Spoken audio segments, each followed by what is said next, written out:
সুপ্রিয় দর্শক, বাংলাদেশ টেলিভিশনের নিয়মিত আয়োজন নিপীড়নের স্মৃতি অনুষ্ঠানে আপনাদের সবাইকে স্বাগত জানাচ্ছি। আপনাদের সঙ্গে আছি আমি সাইদ খান। 2017 সালের 30 মার্চ নিজ এলাকা থেকে তুলে নিয়ে যাওয়া হয় রাজশাহীর বাগমারার কৃষক আব্দুল কুদ্দুস প্রামাণিককে। তার কোনো রাজনৈতিক পরিচয় ছিল না কোনো প্রভাবশালী লোক।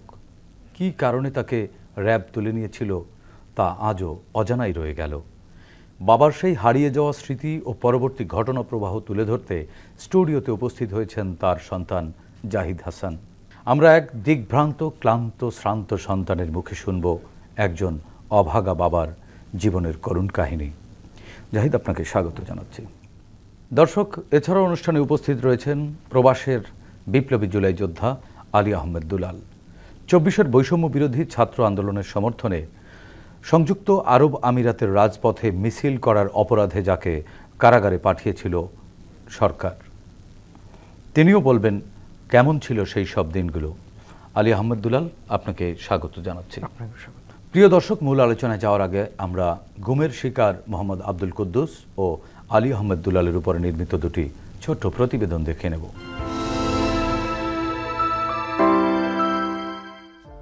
মোহাম্মদ আব্দুল কুদ্দুস প্রামাণিক একজন কৃষক। তার বাবা আলহাজ মোহাম্মদ রমজান আলী প্রামাণিক ও মা মালেকা বিবি। তার বাড়ি রাজশাহীর বাগমারা উপজেলার আলোকনগর গ্রামে। 54 বছর বয়সী এই কৃষকের কোনো রাজনৈতিক পরিচয় ছিল না। 2017 সালের 30 মার্চ আব্দুল কুদ্দুসকে বাড়ির পাশ থেকে র্যাব পরিচয়ে দুটি মোটরসাইকেলে করে তুলে নিয়ে যাওয়া হয়। এরপর থেকে তার আর কোনো হদিস নেই। তার পরিবারের সদস্যরা আজও অপেক্ষায় রয়েছেন কখন আসবেন পরিবারের অভিভাবক।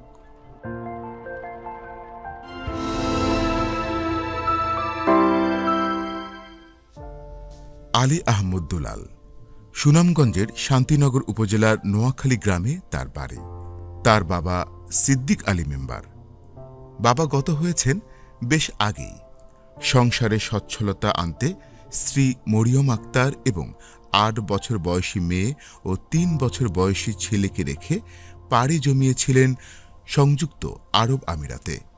সবই ঠিকঠাক ছিল, কিন্তু 24-এর আন্দোলন তার জীবনকে তছনছ করে দেয়। 19 জুলাই বাংলাদেশে ছাত্র জনতার আন্দোলনের সমর্থনে প্রবাসেও তুমুল আন্দোলন হয়। সেখানে রাজপথে নামেন দুলালের মতো শত শত প্রবাসী।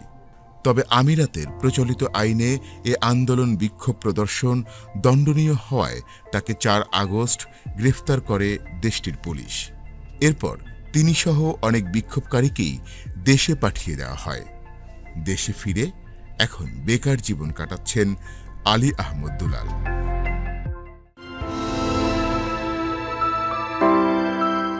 প্রতিবেদন দুটি দেখলাম, এবার শুনবো তাদের সঙ্গে ঘটে যাওয়া নিপীড়নের সেই সব স্মৃতি। শুরুতেই যাচ্ছি জাহিদ হাসান, আপনার কাছ থেকে জানতে চাই, আপনার বাবা একজন কৃষক ছিলেন, কোনো রাজনৈতিক দলের নেতা বা কর্মী বা সমর্থক এরকম ছিলেন কিনা? কেন, কোন অপরাধে ওনাকে তুলে নিয়ে যাওয়া হয় এবং যখন নিয়ে যাওয়া হয় আপনারা কিভাবে জানলেন, কোথা থেকে নিয়ে যাওয়া হয়? অত্যন্ত ভালো মানুষ ছিলেন এবং প্রতিবাদী ছিলেন, যার কারণে 2018 সালে চেয়ারম্যান ইলেকশনের আগে আমার বাবা চেয়ারম্যানের ক্যান্ডিডেট ছিলেন স্বতন্ত্র। তৎকালীন স্বৈরাচারী হাসিনার দোসরদের বিরুদ্ধে একটা প্রতিবাদ করার জন্য উনি স্বতন্ত্র প্রার্থী হয়েছিলেন 2018 সালের চেয়ারম্যান ইলেকশনের আগে, ইউনিয়ন পরিষদ ইলেকশনের আগে। তো ওইটাই আমরা মনে করি ওইটাই ছিল আমার বাবার গুম হওয়ার মূল কারণ। আর আমার বাবা 2017 সালের 30 মার্চ আমার বাড়ির পাশে রাস্তা থেকে, আমার বাবা রাস্তার পাশে দাঁড়িয়েছিলেন, সেই সময় 2টা মোটরসাইকেল যোগে 4 জন র্যাব সদস্য, সাদা পোশাকধারী 4 জন র্যাব সদস্য প্রত্যক্ষদর্শীদের সামনে থেকে আমার বাবাকে জোর করে মোটরসাইকেল তুলে নিয়ে যায়। তখন প্রত্যক্ষদর্শীরা সাথে সাথে আমাদেরকে জানায়। আমরা তাৎক্ষণিকভাবে বাগমারা থানায় ফোন দিই এবং বাগমারা থানার তদন্ত ওসি আসাদুজ্জামান আসাদকে আমরা জানাই যে আমার বাবাকে তুলে নিয়ে গেছেন কিনা মোটরসাইকেল করে। তখন উনি আমাদেরকে জানায় যে না, আপনার আব্বুর নামে আমাদের কোনো ওয়ারেন্ট নাই, আমাদের কাছে কোনো অভিযোগও নাই, যার কারণে আমরা আপনার আব্বুকে অ্যারেস্ট করি নাই, আপনারা র্যাবের ওখানে খোঁজ করে দেখেন, সম্ভবত র্যাব তুলে নিয়ে গেছে। কারণ ওই সময় রাজশাহী থেকে অনেক লোককে র্যাব তুলে নিয়ে যে ক্রসফায়ার দিয়েছে, গুম করেছি। আরেকটা কথা আমি জানিয়ে রাখি, আমার আব্বা সহ ওই একই সপ্তাহের মধ্যে আরও 2জন ব্যক্তিকে গুম করেছি একই স্টাইলে। এইভাবে আমার বাবাকে যখন তুলে নিয়ে যাই, সাথে সাথে আমরা প্রত্যক্ষদর্শীদের মাধ্যমে জানতে পারি র্যাব সদস্যরা আমাদের বাবাকে। প্রত্যক্ষদর্শী কার কার সাথে কথা হয়েছে? প্রত্যক্ষদর্শী আপনাদের আত্মীয়? তারা হলো রাস্তার নিচে কৃষি কাজ করতেছিলেন, আমার কৃষক। আমার বাবাকে যখন ওই 4জন সদস্য আমার বাবার সাথে যখন কথা বলতেছিলেন, তখন তারা দাঁড়িয়ে দেখছিলেন, কারণ তাদের চেহারার দিকে বোঝা যাচ্ছিল তারা ল এনফোর্সমেন্ট এজেন্সির লোক। তারা দেখতেছিলেন কি কথা হচ্ছিল আমার বাবার সাথে। একসময় জোর করে তারা বাবাকে মোটরসাইকেলে 7 থেকে 8 মিনিট কথোপকথনের পর জোর করে আমার বাবাকে মোটরসাইকেলে তুলে। আপনি তখন কতটুকু কি করতেন তখন? আমি তখন বাসায় ছিলাম। আমি আনুমানিক 5টার সময় বিকাল, আমি তখন ঘুমিয়েছিলাম। সাথে সাথে প্রত্যক্ষদর্শীরা আমাদেরকে এসে জানালো যে আপনার বাবাকে প্রশাসনের লোক তুলে নিয়ে গেছে। আমরা সাথে সাথে ধাওয়া দিই মোটরসাইকেল নিয়ে। ততক্ষণে তারা চলে যায়। তখন আমরা এলাকায় কিছু দুষ্কৃতিকারী লোক ছিল যারা নিজেদেরকে তথাকথিত র্যাবের সোর্স দাবি করত, এবং তারা আওয়ামী লীগের দোসর ছিল সে সময়। আওয়ামী লীগের র্যাবের নাম ভাঙিয়ে চাঁদাবাজি করত। পরবর্তীতে আমরা জানতে পারি তাদের সহযোগিতায় আমার বাবাকে তুলে নেওয়া হয়েছে। তারা আমাদেরকে বুদ্ধি দেয় যে আপনারা রাজশাহীতে র্যাব 5-এর ক্যাম্পে যান, সেখানে গেলে আপনার বাবাকে যদি বেঁচে অবস্থায় দেখতে চান তাহলে আপনারা এখনই রওনা দেন। আমরা সাথে সাথে রাজশাহীতে যাই, যে তৎকালীন র্যাব 5-এর কোম্পানি কমান্ডার মেজর আশরাফ, তার সাথে দেখা করি। তিনি আমাদেরকে তুলে নেওয়ার বিষয়টা অস্বীকার করেন। তারপরে 2 দিন পর আমরা থানাতে যাই, থানাতে যা জিডি করতে চাই, তখন থানার ওসি আমাদেরকে বলে প্রশাসনের লোক তুলে নিয়ে গেছে, এরকমভাবে জিডি করার কোনো এখতিয়ার আমাদেরকে নাই। তখন আমরা একটা মিসিং জিডি করি। মিসিং জিডি করে প্রতিদিন আমরা র্যাবের হেডকোয়ার্টারে যে আমরা ধর্ণা ধরি আমার বাবাকে ফিরিয়ে দেওয়ার জন্য। তখন র্যাবের তৎকালীন সিও ছিল মাহবুব আলম, উনি অস্বীকার করেন, মেজর আশরাফ অস্বীকার করেন। ওর মধ্যে থেকে একজন অফিসার আমাদেরকে জানায়, নাম ভুলে গেছি, যে আপনারা তদন্ত অফিসার ছিল র্যাবের এএসপি আনোয়ার, ওনার সাথে দেখা করেন। তখন আমরা ওনাকে ফোন দিই। উনি আমাদেরকে ক্যাম্পে না দেখা করে আমাদেরকে অন্য একটা লোকেশন দেয়, সেখানে আমরা দেখা করলে উনি আনঅফিশিয়ালি আমাদের কাছে স্বীকার করেন যে আপনার বাবাকে র্যাব নিয়ে আসছে।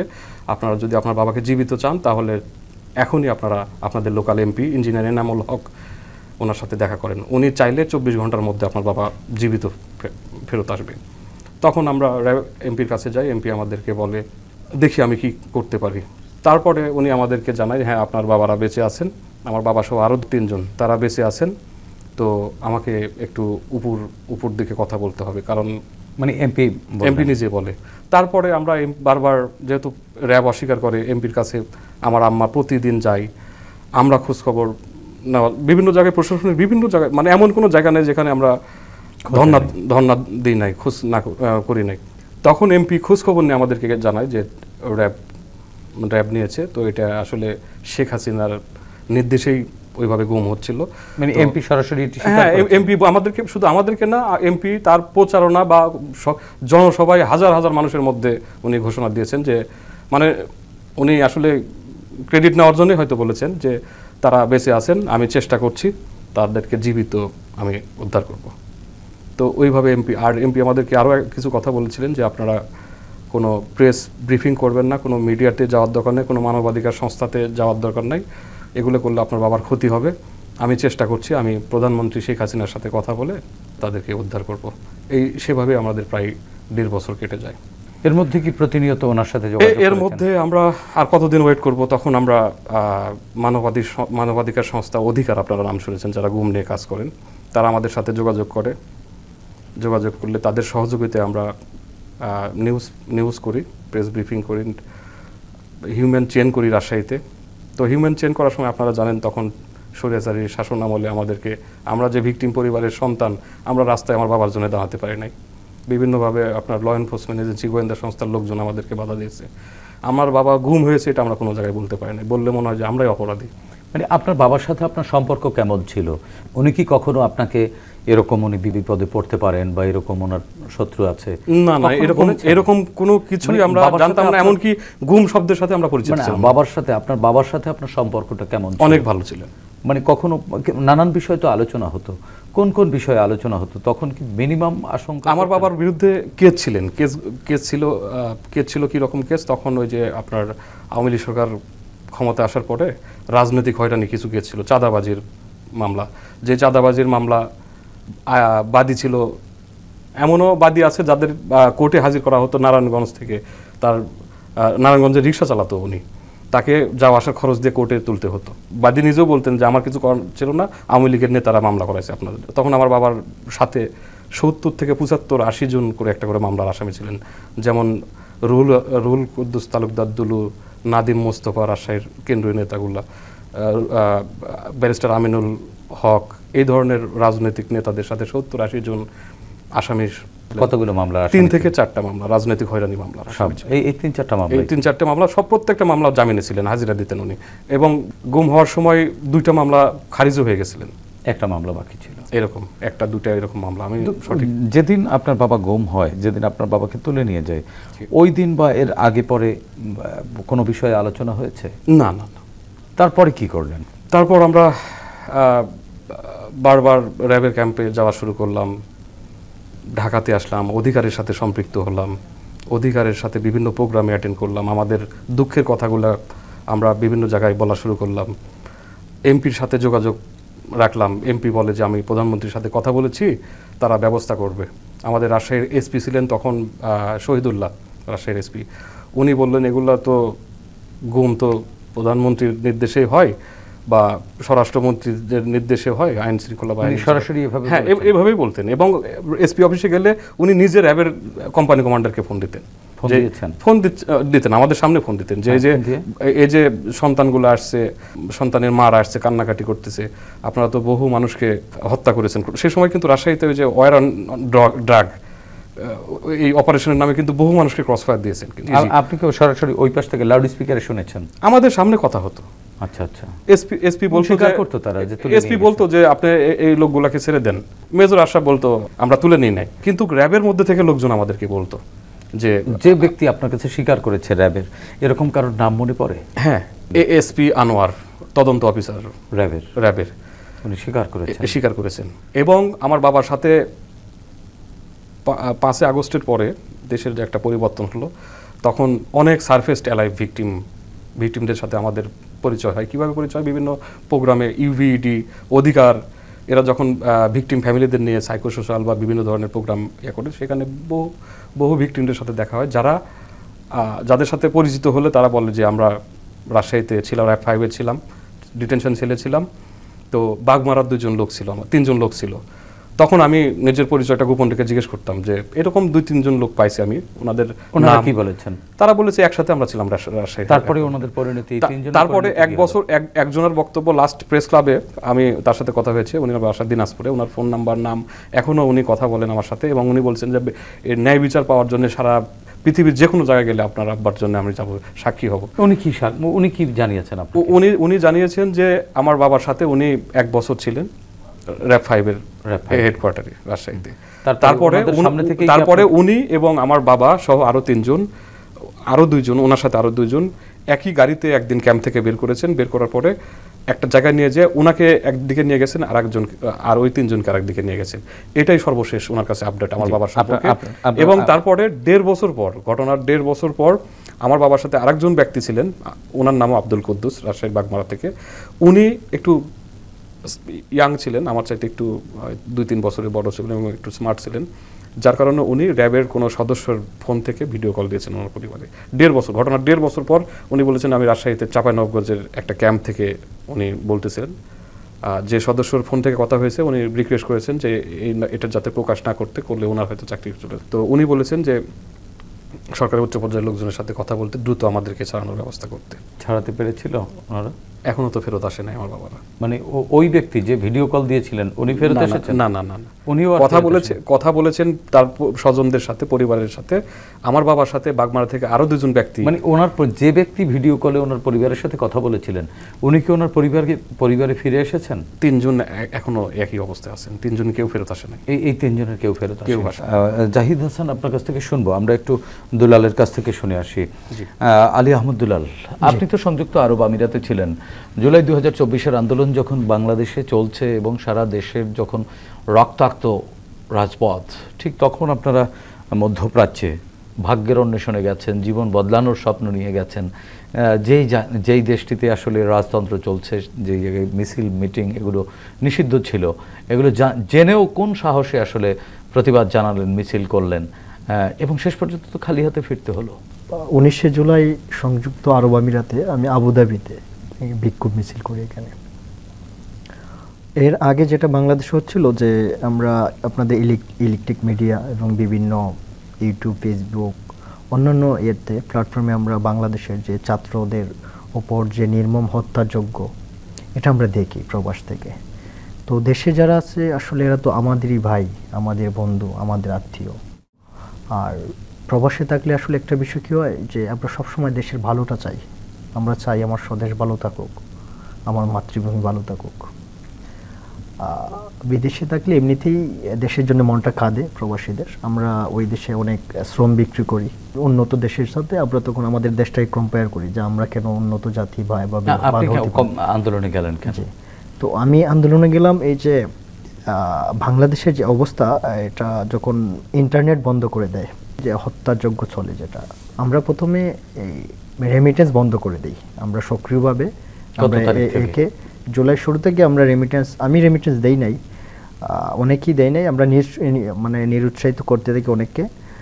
আর আন্দোলনে যখন আমরা 19শে জুলাই যাই, এই 19শে জুলাইয়ের আগে 17-18 তখন বাংলাদেশে ইন্টারনেট পুরোপুরি বন্ধ। আমরা আমাদের পরিবারের সাথে কোনোভাবেই যোগাযোগ করতে পারি না।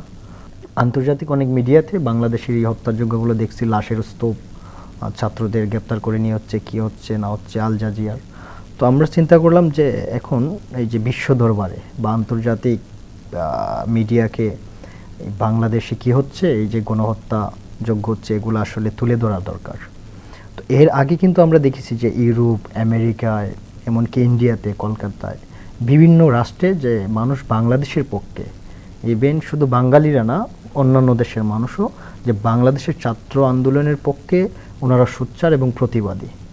তো সেই ধারাবাহিকতায় মধ্যপ্রাচ্যে এমনকি যে আবুধাবিতে, দুবাই, সৌদি আরব, জর্ডান, এটা অফ ডে ছিল 19 তারিখ শুক্রবার, তো বন্ধের দিন ছিল। তো আমরা এই জায়গায় জমায়েত হই, বাঙালি কমিউনিটির প্রচুর মানুষ তখন অবসর থাকে সন্ধ্যার সময়। তো ওই সময়ে আমরা বিক্ষোভ মিছিল করি। আমাদের মূল উদ্দেশ্যটা ছিল যে একটা প্রতিবাদ সমাবেশ করা, কিন্তু মানুষ আসলে এই দেশের জন্যে বা এই যে ছাত্র আন্দোলনের পক্ষে এতটা পক্ষপাতী হয়েছে, যে গভর্নমেন্টের বিরুদ্ধে এতটা রাগান্বিত ছিল বা এতটা তারা উস্কে গিয়েছিল যে এই প্লাট থেকে, একটা প্লেটে 1000-1500 মানুষ থাকে বিদেশে, যেখানে মানুষরা এই যে প্লাট দিয়ে মানুষ হুড়মুড় করে নেমে আসছে, সাথে সাথে হাজার হাজার মানুষ হয়ে যায়।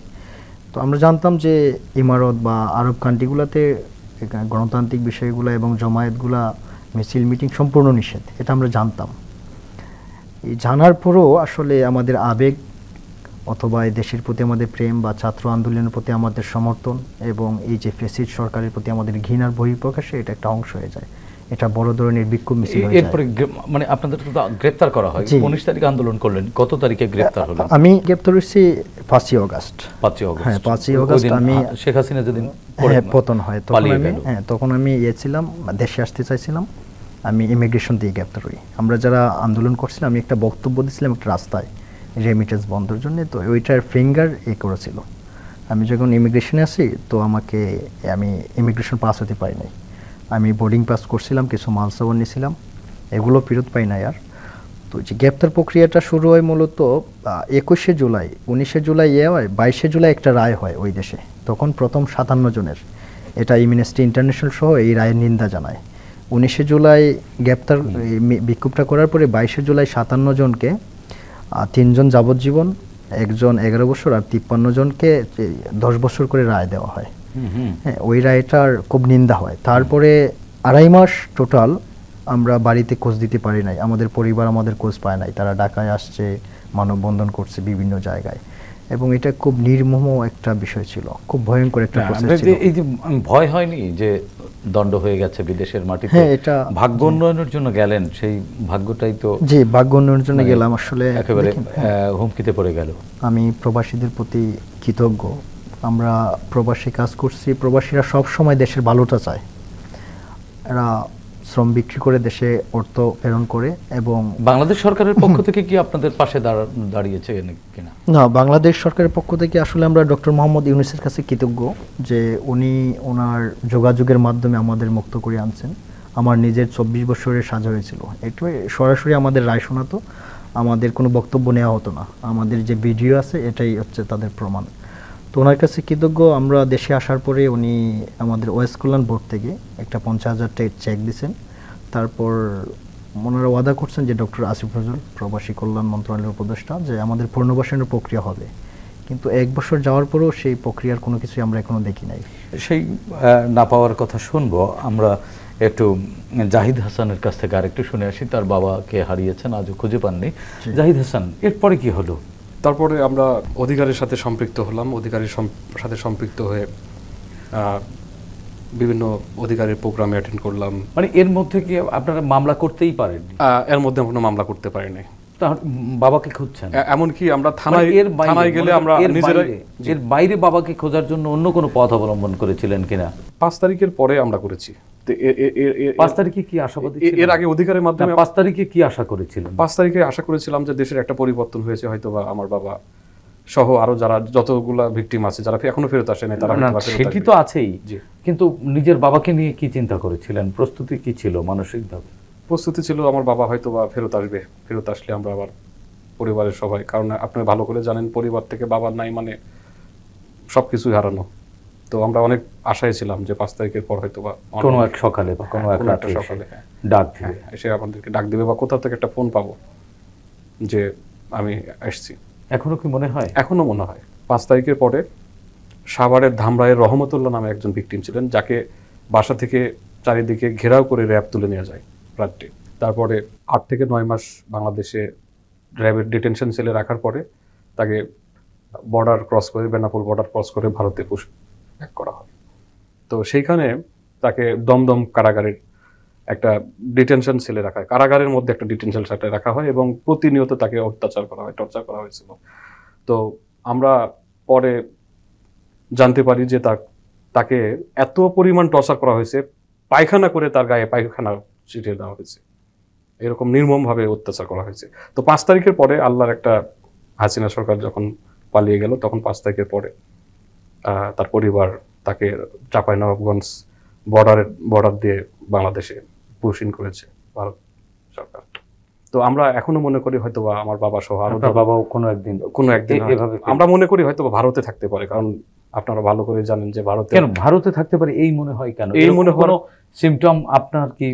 এই মনে হওয়ার কারণটা হলো যে ভারতের যে গোয়েন্দা সংস্থা তাদের সহযোগিতায় বাংলাদেশের শেখ হাসিনা সরকার বিচার বহির্ভূত হত্যাকাণ্ড, মানে শেখ হাসিনার মতের বিরুদ্ধে যারা হতো তাদেরকেই টার্গেট করে করে এভাবে গুম করা হতো, টর্চার করা হতো, হত্যা করা হতো। বাবাকে দেখেন না কত বছর? বাবাকে মাঝে মধ্যে দেখি স্বপ্নে। বা আপনাকে নাম ধরে ডাকে না কত বছর? 8 বছর।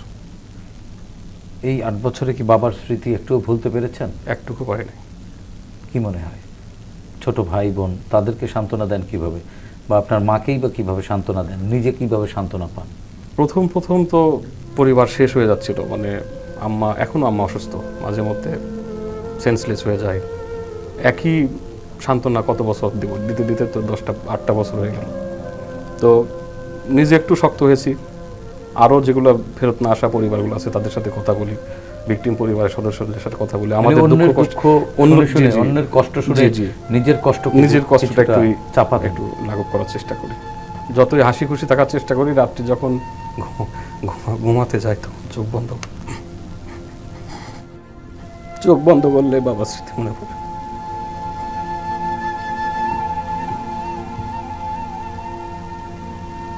খুবই যন্ত্রণাদায়ক। এই যন্ত্রণা শেষ হবে কবে বলা মুশকিল।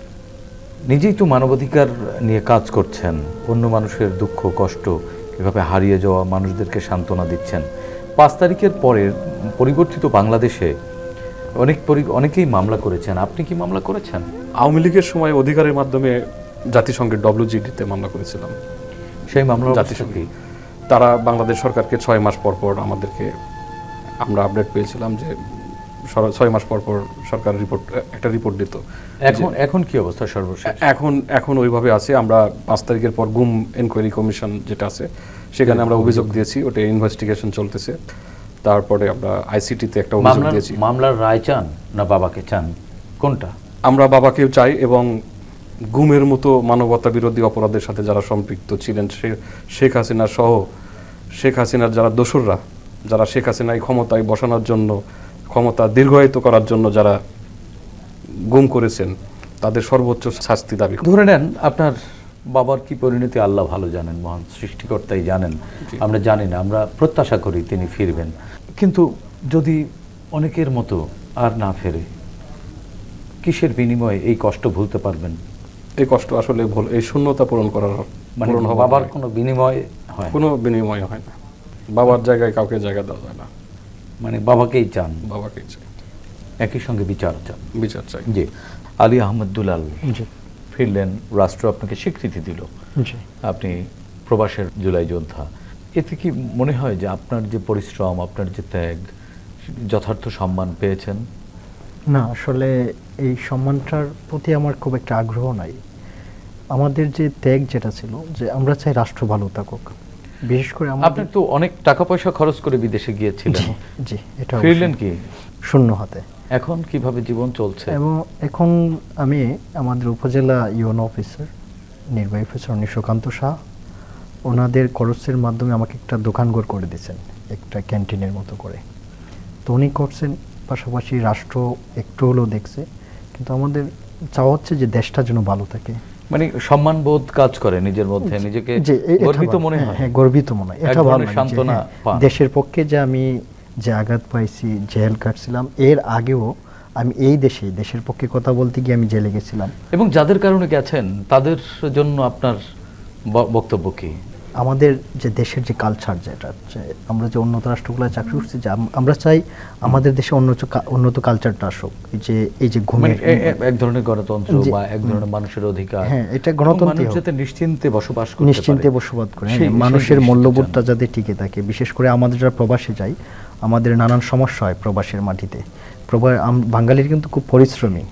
আমরা চাই যে আমাদের প্রবাসী যারা শ্রম বিক্রি করে, তাদের ভিসা সংক্রান্ত বিষয়গুলা, এছাড়া পাসপোর্ট বা দূতাবাসের সুবিধাগুলো রাষ্ট্র কিছু দায়িত্ব নিক, রাষ্ট্র আরো ভালোভাবে দায়িত্ব নিয়ে সহজ করুক। পাশাপাশি আমাদের যারা প্রবাসের অনেকের আছে, আমরা দেখছি যে ডেড বডি বছরের পর বছর প্রবাসে পড়ে থাকে প্রবাসীদের, এইগুলা যাতে দ্রুত আনা যায়। যেহেতু আমি একজন প্রবাসী যোদ্ধা, তো আমি চাই যে আমাদের প্রবাসীদের জন্য ভালো কিছু সিদ্ধান্ত নেওয়া হোক। এই যে রাষ্ট্র সংস্থার মেরামত হচ্ছে, এখানে এই যে প্রবাসীদের বিষয়গুলো মাথায় রাখা হয়। প্রবাসী যদি আমাদের দেশে যে বেকারত্বের হার আছে, আমরা যদি বেশি করে আরো প্রবাসে শ্রম শক্তি রপ্তানি করতে পারি, তাহলে রেমিটেন্স আসবে, দেশের রিজার্ভ বাড়বে। তো আমি চাই, এই মুহূর্তে আমরা দেখছি যে পৃথিবীর প্রায় অনেকগুলা দেশ আমাদের ভিসা দিচ্ছে না। তো আমাদের এই সংকটগুলো কেটে যাক এবং বাংলাদেশ ঘুরে দাঁড়াক, এটাই বাংলাদেশ ঘুরে দাঁড়াক। জি, আলী হাসান দুলাল, আপনার ত্যাগের প্রতি শ্রদ্ধা জানাই, আপনাকে ধন্যবাদ জানাই। এবং জাহিদ হাসান, আপনাকে সান্ত্বনা দেওয়ার ভাষা আমাদের নেই। আপনার ব্যথায় আমরা ব্যথিত। আপনার বাবা ফিরে আসুক, আপনি আপনার বাবার বুকে ফিরে যান, বা আপনার বাবা আপনাদের ঘরে আসুক ফিরে, সেই প্রত্যাশা আমরা করি।